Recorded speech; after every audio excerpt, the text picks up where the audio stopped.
Good evening students. तो आज का हमारा टॉपिक रहेगा हमारा राजस्थान कक्षा 8 का अध्याय 10 राजस्थान में कला एवं संस्कृति। तो इसमें हम पढ़ेंगे दुर्ग के बारे में, मंदिर के बारे में, मूर्तिकला, हवेलियाँ, छतरियाँ, चित्रकला और संगीत कला के बारे में। तो चलिए करते हैं अध्याय की शुरुआत। राजस्थान में कला का इतिहास मानव सभ्यता के इतिहास के साथ जुड़ा हुआ है। राजस्थान के अंदर कला का जो इतिहास है वो मानव सभ्यता के इतिहास से जुड़ा हुआ है। कैसे? खुदाई से प्राप्त अवशेषों से यहाँ की कला के क्रमिक विकास को सहज ही समझा जा सकता है। जैसे कि आहड़ कहाँ पड़ती है? उदयपुर के अंदर, कालीबंगा हनुमानगढ़ के अंदर, पचमता राजसमंद जिले में गिलुंड के पास है ना पचमता। बागौर कहाँ है? भीलवाड़ा कोठारी नदी के पास, और गिलुंड राजसमंद के अंदर। और नेक्स्ट कौन सा है? ओजियाना कहाँ पड़ता है? राजसमंद जिले में। चित्तौड़गढ़ व भीलवाड़ा की सीमा पे है ना ये ओजियाना। तो हम देख लेते हैं।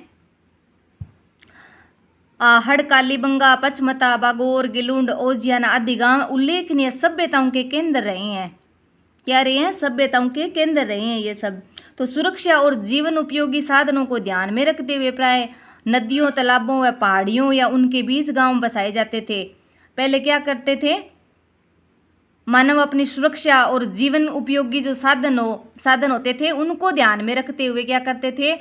नदियों, तालाबों और पहाड़ियों या उनके बीच में क्या करते थे? गांव बसाते थे। तो मकान प्राय किसके होते थे? केलू या घास फूस से ढके कच्चे मकान होते थे। किससे ढके होते थे?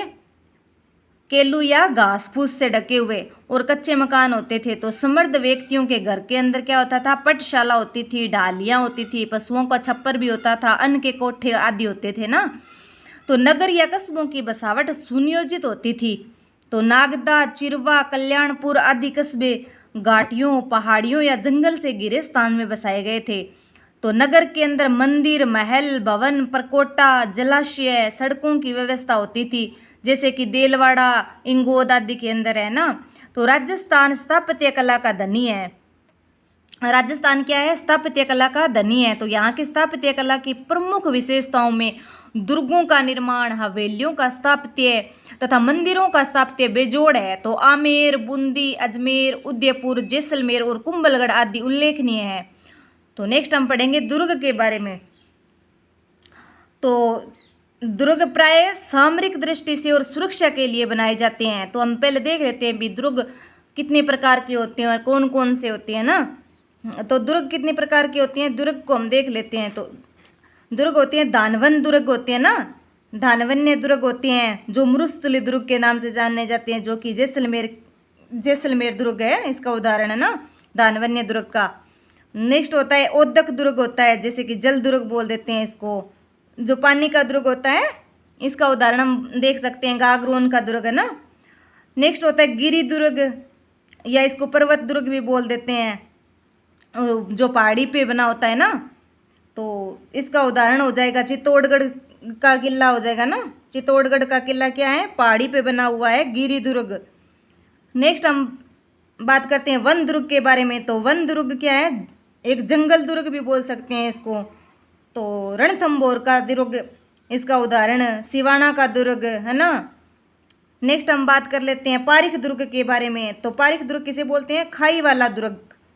पारीख दुर्ग किसे बोलते हैं? खाई वाला दुर्ग होता है, जो कि रक्षा के लिए गहरी खाई बनाकर किया जाता था ना। और एरण दुर्ग कौन सा होता है? नुकीला दुर्ग होता है, जिसके चारों ओर कंकड़, पत्थर, कांटेदार झाड़ियां हो, उसे क्या कहते हैं? एरण दुर्ग कहते हैं। ये मैंने बताया अभी, ये क्या है? दुर्ग के प्रकार है बच्चों। तो कौन कौन से प्रकार देखे हमने? धानवन दुर्ग का, ओदक दुर्ग, गिरी दुर्ग, वन दुर्ग, पारीख दुर्ग, एरण दुर्ग, इन सब के बारे में हमने जाना ना अभी। तो राजस्थान को दुर्गों की भूमि कह दिया जाए तो कोई अतिशयोक्ति नहीं होगी। राजस्थान को दुर्गों की भूमि कहने पर भी कोई अतिशयोक्ति नहीं है। तो सुरक्षा की दृष्टि से ऊंची पहाड़ियों पर, गहरी नदियों के किनारे अथवा मैदानी भागों में बनाए जाते थे। दुर्ग कहाँ बनाए जाते थे सुरक्षा की दृष्टि से? ऊंची पहाड़ियों पर, गहरी नदियों के किनारे, मैदानी भागों में, है ना। तो दुर्ग के निकट प्राय गहरी खाइयां भी बनाई जाती थी जिनमें पानी भरकर जहरीले जानवर छोड़कर शत्रु को रोका जाता था। दुर्ग के निकट क्या करते थे? गहरी खाइयां बना देते थे और उसमें क्या करते थे? पानी भर देते थे और जहरीले जानवर छोड़ देते थे। क्यों छोड़ते थे जहरीले जानवर? क्योंकि शत्रु को आक्रमण करने से रोका जाता था। ये कौन से, ये परीक्षा कही जाती थी ना। तो दुर्ग शासकों के आवास, सेना और जन सामान्य के लोगों के लिए रहने के लिए भी सुरक्षित स्थल थे। दुर्ग थे वो शासक यानी कि राजा के आवास, रहने की जगह ना, और सेना और जन सामान्य के लोगों के रहने के लिए भी सुरक्षित स्थल थे। वहाँ पे किसी को भी कोई डर नहीं था। शासकों को, सेना को, जन सामान्य लोग थे उनको भी, किसी को कोई डर नहीं था ना, किसी को भी। तो दुर्ग में कृषि, खाद्य भंडारण, वापी, कुंड, जलाशय इत्यादि की पर्याप्त व्यवस्था के होने के कारण सैनिक योद्धा कई महीनों तक दुर्ग के सभी मार्ग बंद कर शत्रु सेना को झकाते रहते थे। तो राजस्थान में प्राय दुर्ग के लिए किला अथवा गढ़ शब्द का प्रयोग किया जाता है। तो राजस्थान में दुर्ग के लिए क्या शब्द प्रयोग किया जाता है? किला कहते हैं हमारे राजस्थान के अंदर, और क्या कहते हैं? गढ़।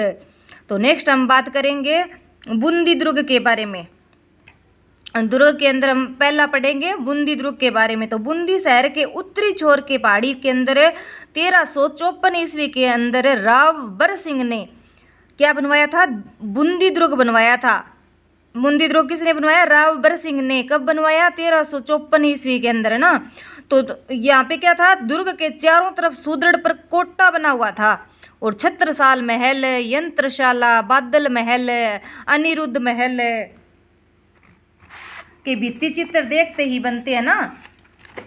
तो भवनों की छतरियां, दरबार हॉल की अलंकृत स्तंभ स्थापत्य कला का अनुपम उदाहरण है। तो नेक्स्ट हम पढ़ेंगे, चलो एक बार आप पिक्चर देख लो बूंदी दुर्ग की। ये है बच्चों बूंदी दुर्ग।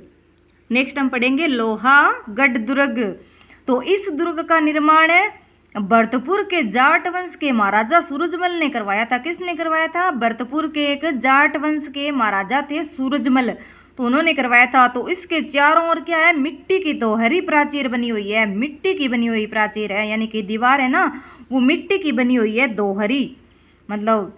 तो इसलिए इसे क्या कहते हैं? मिट्टी का दुर्ग भी कहते हैं। मिट्टी का दुर्ग किसे कहते हैं? लोहागढ़ दुर्ग को। तो इस पर कई आक्रमण हुए लेकिन इसे कोई भी जीत नहीं पाया, तो अतः इसे अजेय दुर्ग भी कहा जाता है। अजेय दुर्ग किसे कहते हैं? लोहागढ़ दुर्ग को। तो नेक्स्ट हम देख लेते हैं एक बार लोहागढ़ दुर्ग के पिक्चर्स देख लेते हैं। ये बच्चों लोहागढ़ दुर्ग जो भरतपुर के अंदर है। नेक्स्ट हम पढ़ते हैं रणथंभौर दुर्ग के बारे में। तो रणथंभौर दुर्ग ऊंची पहाड़ियों के शिखर पर रणथंभौर का दुर्गम व दुर्भेद्य दुर्ग स्थित है। तो बताया जाता है कि इस दुर्ग का निर्माण चौहान वंशीय शासकों ने करवाया था। किसने करवाया था? चौहान वंशीय शासक थे ना, उन्होंने करवाया। तो इस दुर्ग में नौलखा दरवाजा, हमीर महल, 32 खंभों की छतरी, ये 32 खंभों की छतरी एग्जाम पॉइंट ऑफ व्यू से इम्पोर्टेंट है।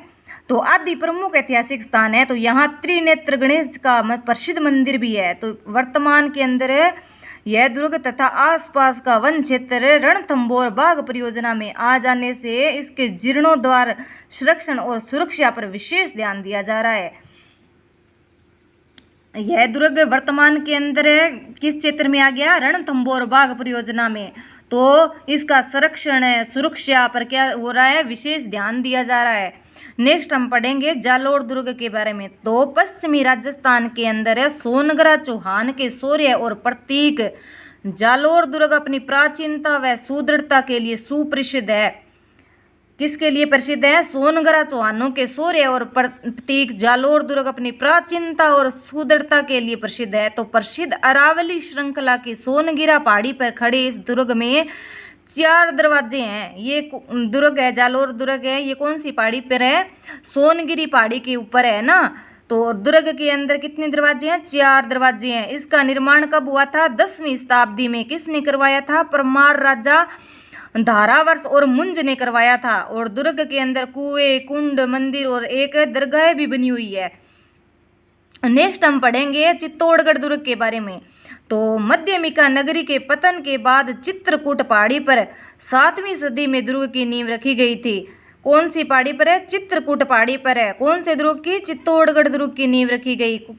कब रखी गई थी? 7वीं सदी के अंदर। तो कालांतर में प्रतिहार, चालुक्य, परमार, सिसोदिया शासक द्वारा इसका समय समय पर विकास और विस्तार होता रहा। किस किस ने विस्तार करवाया इस दुर्ग का? चालुक्यों ने, प्रतिहारों ने, परमारों ने, सिसोदियों ने क्या किया? समय समय पर इसका विकास और विस्तार किया ना। तो यह दुर्ग मत्स्याकार पहाड़ी पर स्थित है। यह दुर्ग कौन सी पहाड़ी पर स्थित है? मत्स्याकार पहाड़ी पर है, जो सुदृढ़ प्राचीरों से घिरा हुआ है। दुर्ग के अंदर क्या है? दुर्ग के अंदर 7 प्रवेश द्वार है। कितने प्रवेश द्वार है? 7। और राजमहल है, कलात्मक मंदिर है, जलाशय आदि बने हुए हैं। तो दुर्ग पर बने प्राचीन तीर्थ स्थल गोमुख कुंड के उत्तर पूर्वी कोण पर है कुंभा ने कीर्ति स्तंभ यानी कि विजय स्तंभ बनवाया। किसने बनवाया? कुंभा ने। महाराणा कुंभा ने क्या बनवाया? कीर्ति स्तंभ, जिसे विजय स्तंभ की भी कहते हैं ना, जो 47 फीट वर्गाकार व 10 फीट ऊंची जंगली जगती यानी कि चबूतरा, कितना? 47 फीट वर्गाकार व 10 फीट ऊंची जगती यानी चबूतरा और 122 फीट की ऊंचाई लिए 9 खंडों मतलब मंजिला, 9 मंजिला का स्मारक है, जो अपने स्थापत्य में बेजोड़ है। 9 खंडों के विजय स्तंभ में असंख्य देवी देवताओं की मूर्तियां उत्कीर्ण है। विजय स्तंभ में क्या है? देवी देवताओं की मूर्तियां भी उत्कीर्ण है। तो इसलिए इसे क्या कहते हैं? भारतीय मूर्तिकला का शब्दकोश भी कहते हैं। भारतीय मूर्तिकला का शब्दकोश किसे कहते हैं? किसे कहते हैं? कीर्ति स्तंभ या विजय स्तंभ को। तो आप देख लीजिए एक बार है चित्तौड़गढ़ दुर्ग को। ये है चित्तौड़गढ़ दुर्ग।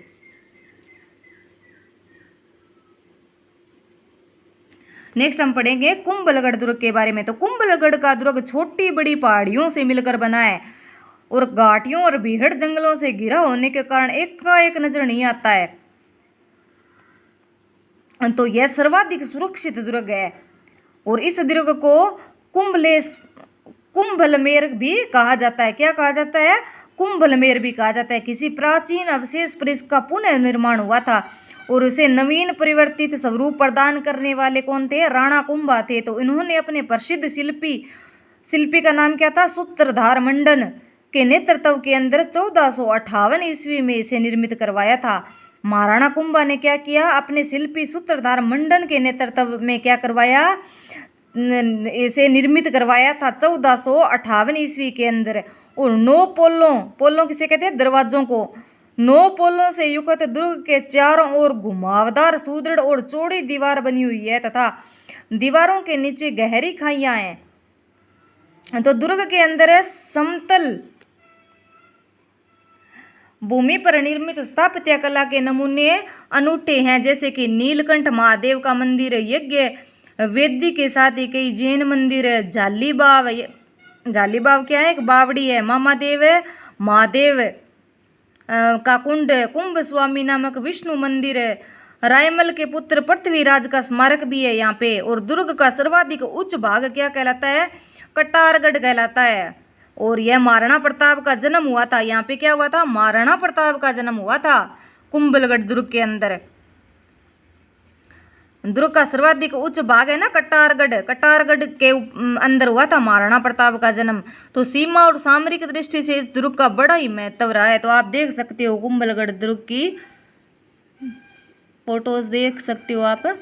नेक्स्ट पढ़ेंगे आमेर दुर्ग के बारे में। तो आमेर दुर्ग ढूंढाड़ क्षेत्र का दुर्ग है, पर्याप्त सुरक्षित रहा है। तो महाराणा मान सिंह के काल में इस दुर्ग की स्थापत्य कला में विशेष उन्नति हुई थी। कौन से महाराजा के काल में हुई थी स्थापत्य कला में विशेष उन्नति? महाराजा मान सिंह के काल के अंदर। तो यहाँ की स्थापत्य कला में हिंदू एवं मुगल शैली का सुंदर समन्वय झलकता है। कौन सी शैली का? स्थापत्य कला का हिंदू और मुस्लिम शैली का सुंदर समन्वय झलकता है। तो भवनों में जड़े शीशों की सुंदरता देखते ही बनती है। तो दुर्ग के प्रवेश द्वार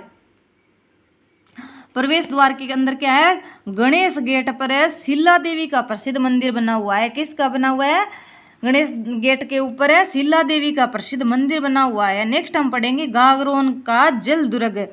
तो ये राजस्थान का क्या है, प्रसिद्ध जल दुर्ग है, जो कहाँ पे है, झालावाड़ जिले के अंदर है। यह दुर्ग है ना, दो नदियों काली सिंध और आहू नदी के संगम पर है। तो गागरोन दुर्ग अपनी प्राकृतिक वातावरण के साथ साथ रणनीतिक कौशल के आधार पर निर्मित होने के कारण प्रसिद्ध है। यह दुर्ग हिंदू मुस्लिम एकता का प्रतीक है। यह दुर्ग है हिंदू मुस्लिम एकता का प्रतीक है। अन्य दुर्ग के बारे में हम देख लेते हैं, एक बार पढ़ लेते हैं अन्य दुर्ग कौन कौन से हैं।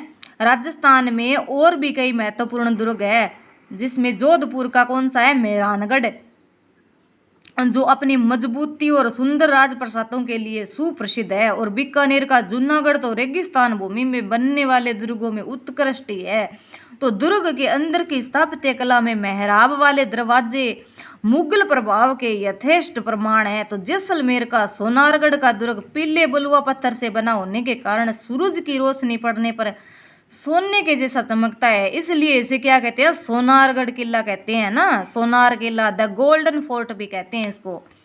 नेक्स्ट हम पढ़ेंगे, अलग टॉपिक आ गया, अभी दुर्ग हमने कंप्लीट कर लिया, मंदिर वाला टॉपिक पढ़ेंगे। तो मंदिरों का विकास कब हुआ था, गुप्त काल से।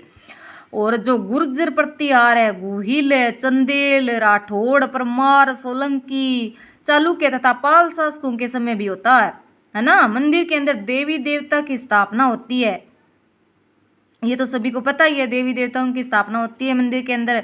इनका निर्माण शिल्प शास्त्रों के नियमानुसार होता है। तो राजस्थान के प्रमुख मंदिरों में निम्नलिखित मंदिर कौन कौन से हम देख लेते हैं।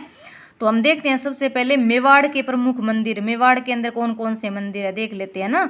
देलवाड़ा का जैन मंदिर बहुत प्रसिद्ध है ना, तो हम देख लेते हैं एक बार, मेवाड़ के मंदिर देख लेते हैं। तो जगदीश मंदिर, ये कहाँ पे है, उदयपुर के अंदर है। सहस्त्रबाहु सास बहू का मंदिर है, और ये कहाँ पे है, नागदा के अंदर है। नागदा कहाँ है, उदयपुर के अंदर। सास बहू का मंदिर है नागदा उदयपुर के अंदर। और अंबिका मंदिर कहाँ पे है, जगत, जगत कहाँ पे, उदयपुर के अंदर। और श्रीनाथ जी का मंदिर है नाथ द्वारा के अंदर है, राजसमंद में। और है श्री एकलिंग जी का मंदिर कहाँ पे है, उदयपुर के अंदर। और ऋषभ देव का जैन मंदिर है, उदयपुर के अंदर है। और श्री चार भुजानाथ जी का मंदिर कहाँ है, गठबोर है, राजसमंद के अंदर है। नेक्स्ट हम बात कर लेते हैं मारवाड़ के प्रमुख मंदिर में कौन कौन से हैं। तो मारवाड़ के अंदर है देलवाड़ा जैन मंदिर है, जो आबू पर्वत है सिरोही के अंदर है ना। तो देलवाड़ा का जैन मंदिर आप एक बार पिक्चर देख सकती हो इसकी। तो जैन मंदिर है पुरी के अंदर है। और किराड़ू के मंदिर है बाड़मेर के अंदर है। ओशिया के मंदिर कहाँ है, जोधपुर में। अब हम पढ़ लेते हैं हाड़ौती के प्रमुख मंदिर है। तो हिंदू मंदिर है बाडोली, कहाँ पे है, रावत भाटा। शिव मंदिर है भंडदेवरा बारा के अंदर है। कसवा मंदिर है कोटा के अंदर। कमलेश्वर महादेव का मंदिर कहाँ है, बूंदी के अंदर। और सूर्य मंदिर है झालरा पाटन झालावाड़ के अंदर है। तो आगे हम बात कर लेते हैं शेखावाटी जयपुर के मंदिर। तो आबानेरी मंदिर कहाँ पे है, दोसा के अंदर। खाटू श्याम जी का मंदिर सबको पता ही है, सीकर के अंदर। गोविंद देव जी का मंदिर जयपुर के अंदर है। तो मंदिर प्राय राजा महाराजाओं, रानियों, जागीरदारों, श्रेष्ठियों, जन सामान्य के स्त्री पुरुषों के सहयोग के समय समय पर निर्मित हुए हैं, है ना। इनके सहयोग से क्या हुआ है, समय समय पर निर्मित होते गए है ना, विकास होता गया है इनका। नेक्स्ट हम पढ़ेंगे, नेक्स्ट टॉपिक है मूर्तिकला।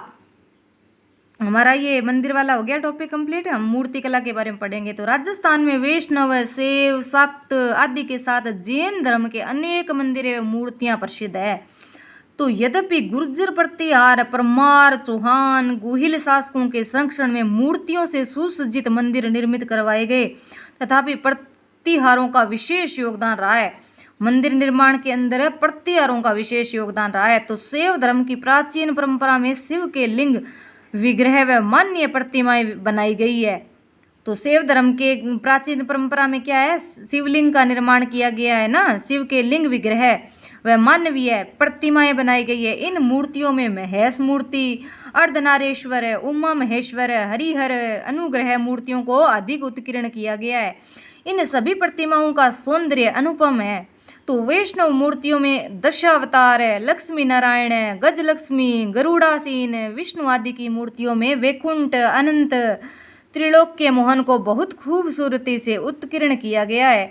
तो शाक्त देवालयों में महिषासुर मर्दिनी की मूर्तियों की प्रधानता है। तो ओशिया, वरमान, वरमान कहाँ है, सिरोही के अंदर है। झालरा पाटन है, चित्तौड़गढ़ है ना, आदि के अंदर क्या है, सूर्य प्रतिमाएं दिखाई जा सकती है। तो सिरोही क्षेत्र के अंदर बसंतगढ़ और आहड़ क्षेत्र में प्राप्त धातु की जैन प्रतिमाएं हैं। और मीरपुर, आबू, देलवाड़ा जैन मंदिर है, रणकपुर, चित्तौड़गढ़, ओसिया की जैन मूर्तियां विशेष उल्लेखनीय हैं। तो मूर्तियों में परिधान, आभूषण, केश विन्यास तथा विभिन्न मूर्तियां मूर्तिकला की विशेषता है। मूर्तिकला की विशेषता क्या क्या है, मूर्तियों के परिधान है ना, वेशभूषा कैसी पहनी हुई है, आभूषण कैसे पहने हुए हैं ना, और केस मतलब विन्यास कैसा है ना, बालों का स्टाइल कैसा है, तथा विभिन्न मुद्राएं है ना, मूर्तिकला की विशेषता है। हम आगे पढ़ते हैं मोलेला, मोलेला मूर्तिकला, मोलेला गांव है ना, उसके बारे में पढ़ते हैं। तो मूर्तिकला, मोलेला मूर्तिकला राजसमंद जिले के मोलेला गांव के कुम्हारों ने इस कला का विश्व स्तर पर पहचान दिलाई है। किसने पहचान दिलाई है, मोलेला गांव के कुम्हारों ने। मोलेला गांव कहाँ पे है, राजसमंद जिले के अंदर है। तो ये शिव पार्वती, पणिहारी, बेरुंजी, हाथी, गणेश, ऊंट, घोड़ा, पुतली, हनुमान, तोता, चिड़िया, मोर, बांसुरी वाला, शेर, मगरमच्छ, मूषक यानी चूहा आदि लोक देवी देवताओं में जानवरों से सुसज्जित मिट्टी की फड़ बनाते हैं। यह मोलेला मूर्तिकला के नाम से विख्यात है। मिट्टी की मूर्तियों को आग में पकाकर बनाने की कला को क्या कहते हैं, टेराकोटा। टेराकोटा किसे कहते हैं, मिट्टी की जो मूर्तियां होती है ना, बनाई हुई कच्ची मूर्तियां, उनको आग में पकाकर बनाने की कला को कहते हैं टेराकोटा। तो मोलेला की मूर्तियां आप देख सकते हो, ये ऐसी मूर्तियां हैं। नेक्स्ट हम पढ़ेंगे, नेक्स्ट टॉपिक है हवेलियां। तो हवेलियों के बारे में हम पढ़ लेते हैं। राजस्थान में वास्तु नियमों के अनुरूप हवेलियों का निर्माण हुआ। वास्तु नियमों के अनुसार मतलब वास्तु शास्त्र के अनुसार हवेलियों का निर्माण हुआ, जिसमें जयपुर की हवेली परंपरा सुप्रसिद्ध है। और शेखावाटी के श्रेष्ठियों ने इस परंपरा को अपनाते हुए हवेलियों का निर्माण करवाया। तो रामगढ़, नवलगढ़, मुकुंदगढ़, मंडावा, लक्ष्मणगढ़ की विशाल हवेलियां प्रसिद्ध है। तो जैसलमेर की सालम सिंह की हवेली एग्जाम पॉइंट ऑफ व्यू से महत्वपूर्ण है। और नथमल की हवेली, पटवों की हवेली की नक्काशी अनुपम है। तो बीकानेर, फलोदी, करौली, भरतपुर, कोटा, उदयपुर की हवेलियां भी क्या है, स्थापत्य कला की अद्भुत उदाहरण है। तो आप पटवों की हवेली जैसलमेर के अंदर है, देख सकते हो, ये है पटवों की हवेली जो कहाँ है, जैसलमेर के अंदर। नेक्स्ट हम पढ़ेंगे टॉपिक छत्रियाँ। नेक्स्ट टॉपिक है छत्रियाँ। तो राजस्थान के शासकों, सामंतों, श्रेष्ठी वर्ग आदि ने अपने पूर्वजों की स्मृति में जो स्मारक बनवाए थे वे छत्रियाँ तथा देवल के नाम से जाने जाते हैं। पूर्वजों की स्मृति में बनाए हुए स्मारक क्या कहलाते हैं, छत्रियाँ या देवल। तो अलवर में मूसी महारानी की छतरी, करौली के अंदर गोपाल सिंह की छतरी, बूंदी में 84 खंभों की छतरी, रामगढ़ में सेठों की छतरी है ना, ये 84 खंभों की छतरी है, आप देख सकते हो 84 खंभे हैं इसके अंदर, ये छतरी है। और ये है बूंदी के अंदर, 84 खंभों की छतरी कहाँ है, बूंदी के अंदर।